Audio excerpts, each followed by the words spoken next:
Malipo Kinich. I don't believe we've met. If you'd like to request my services, please brief me on the job and state what you're willing to pay. That's your pitch? Ugh, come on, man, you're killing me! You're supposed to tell them what a pro you are, play up your past experience, set their expectations high, and then you say, and that's why I charge a higher price than most. Don't you know anything about doing business? How did the almighty Dragon Lord Kahula end up stuck in a contract with such a clueless moron? Oh, the humiliation. How loves being antagonistic. Just ignore him when he's mouthing off. Don't let him get under your skin. Kinich, I dare you to release me and say that to my face!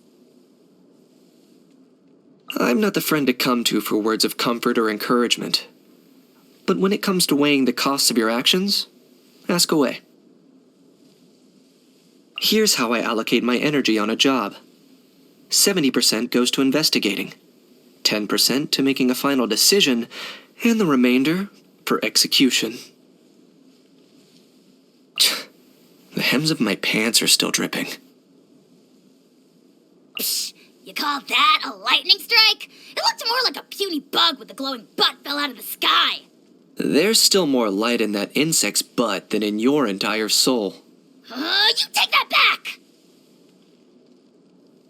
Bet you're jealous of my sunglasses now. And no, you can't borrow them.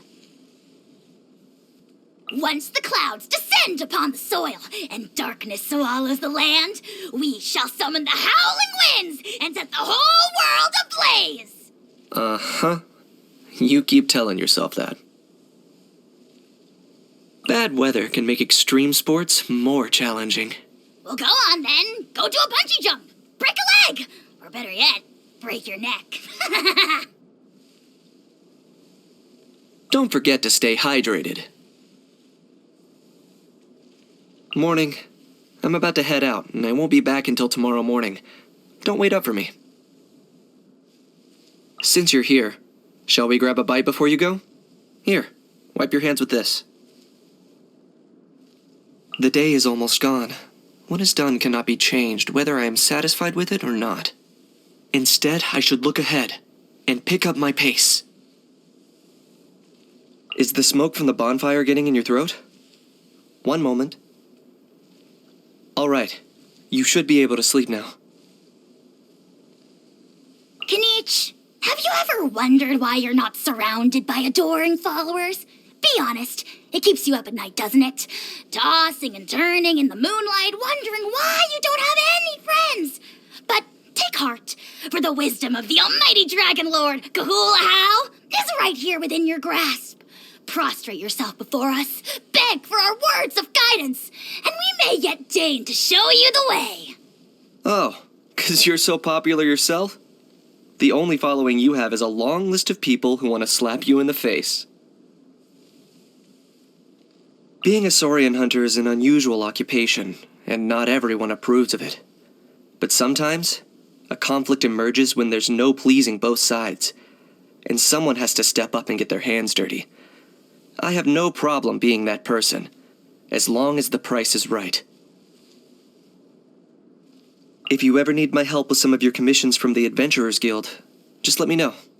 Oh, yes, please! Give him the most dangerous, most difficult commissions you can find! The higher the risk of fatality, the better! Ahau has his own reasons for putting me in harm's way, but really, I don't mind taking risks to lend you a hand. For all my talk about everything having its price, I believe some things in this world are worth doing, whatever the cost. There is no cost to using a vision, but it's often the hidden costs that end up being the heaviest to bear when the time comes to pay. My people are strong believers in absolute freedom. They think the bond between human and Saurian should be built on mutual trust and support, not a binding contract that ties them down. Guess I'm the odd one out. When picking Kinepa berries, you should always check to make sure there are no pesky Saurians nearby. You stingy little lizard brain! You slimy, slithering, miserly worm! You're a selfish butthole! I only gave those festering fruits a second look because I was starved half to death! Suit yourself. More for me.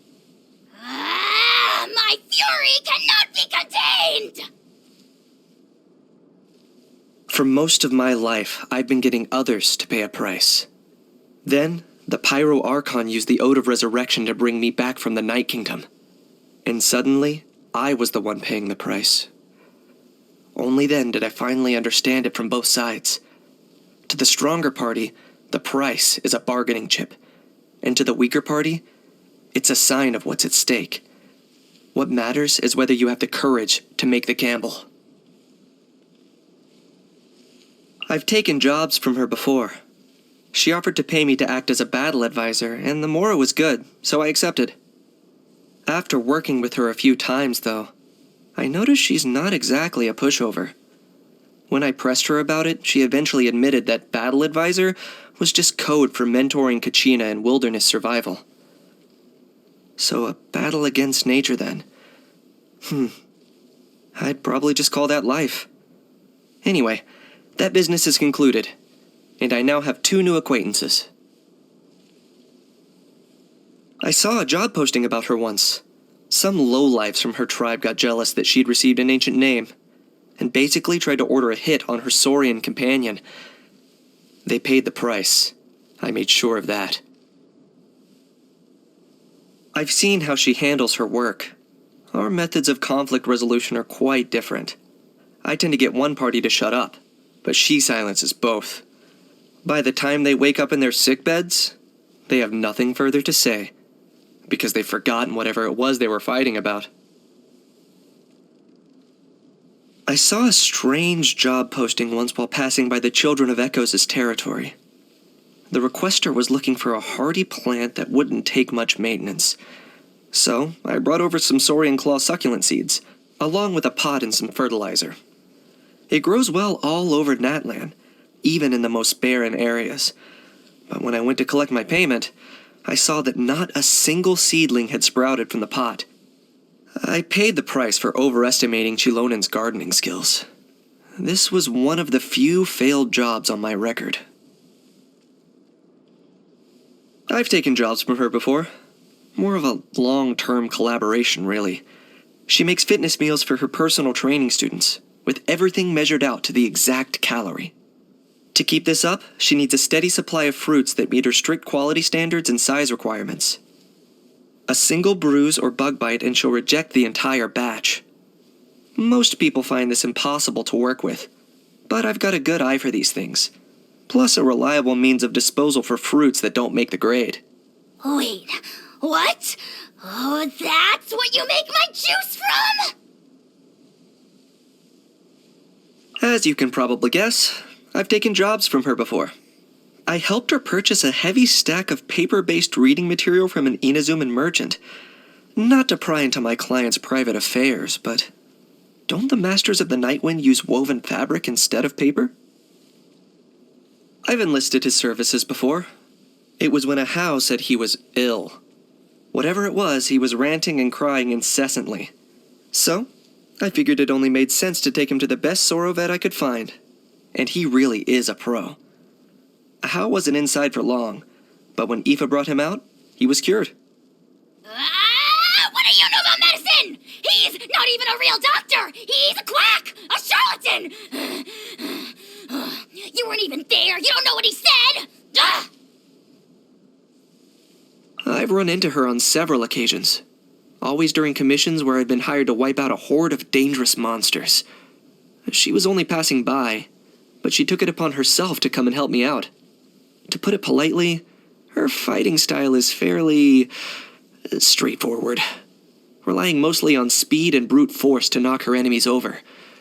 To put it less politely, her fighting style is pretty crude. Way to leave out the best part of the story!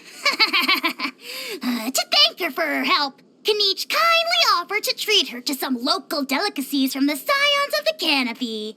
Next thing you know, she's ordered 30 portions of Puff Pops all to herself! 30! And she polished them off in one sitting. Poor little stingy Kinich. You should have seen the look on his face. He was so shocked, he went green like he was about to throw up! I am a Saurian hunter. When there's no Saurians to hunt, I take on other jobs too. I guess that means we're in the same line of work. Back when I was a messenger, people would always ask me to lend them a quick hand with something after I showed up with their message. So then the question is, what does a quick hand cost? Most of the time, as soon as I named my price, they suddenly didn't need my help anymore. I did weeks of preparation for my first Saurian hunt. I spent several days just observing, stalking, and lying in wait. Created 3 different traps no less, and made detailed notes of its daily routine and feeding habits. A lot of that effort was wasted, but it was a necessary waste. A How used to be sealed in an ancient ruin, up until I signed a contract with him and let him out. I took him for a reckless moron who'd be dead in a ditch within days. But no! Somehow he's still here, alive and kicking. Ugh, rise above it, rise above it. I am the sovereign ruler of the nation of flame, and I have the virtue and dignity to match. Your virtue and dignity is what makes you hope I kick the bucket every day? I meant time and patience. Anyway, as long as you know how to keep them under your thumb, even the most vile and wretched beings have their utility. Get stuffed, Kinich!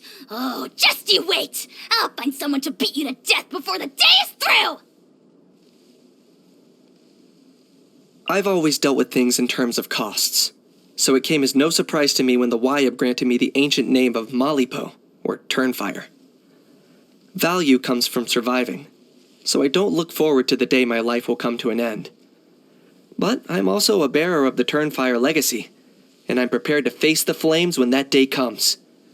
Let the Turnfire judge how I've spent my life. I know I won't have anything to regret. I've tried my hand at all kinds of extreme sports.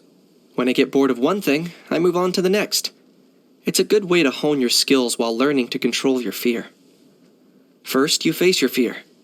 Then you learn to tolerate it. And finally, you conquer it. Most warriors I've met either think too much or too little. I'm always looking to my next destination and goal, so I never have the time to worry. Out in the wild, I eat for convenience. Meat and fruits are always my preference, of course. Look at you, pretending you're not a picky eater. How come I never see you picking any grain fruits, Too heavy. I travel light. Cold or spicy food defaces the sacred temple that is our body, and steaming hot oils and noxious gas that we avoid like the plague. Nothing too hard, as it is laborious to chew, nor too soft, for it lacks flavor. So tell me, what do you want? To feast on your soul! This is quite delicious. I should offer you some cash in return, or some kind of gift if you'd prefer. Spit it out, you greedy snake! Some of that was meant for me! Very nice. That had more flavor than I was expecting. Hear that? He's mocking you. He thinks you can't cook to save your life. Any chance I can return this to the kitchen? Hey, hold your stinking horses! I haven't even tried it yet! How? All right. You love bossing people around almost as much as you enjoy taking people's money. Next time, get your own pair of wings and you do the flying. You. Yes, you. Don't just stand there. Climb up onto my back already. A ride through the skies from the back of the almighty Dragon Lord, Kahula How, is a once-in-a-lifetime honor. Don't worry. It's just a gentle cruise through the forest. Just follow me. I planned out a route in advance, and I promise it's safe. Don't forget what you promised me in return. All right. Now hop on. Happy birthday. A knife just needs to be 2 things: sturdy and sharp. Try to pack light. Avoid large and unwieldy items, like this umbrella, for example. Before I head out, I tighten my headscarf and remind myself to stay calm and alert. You've done a lot for me, and I don't take it for granted. You can either name your price, or accept what I offer you in return. I swear, on the Malipo name, that no matter which you pick, you won't be shortchanged.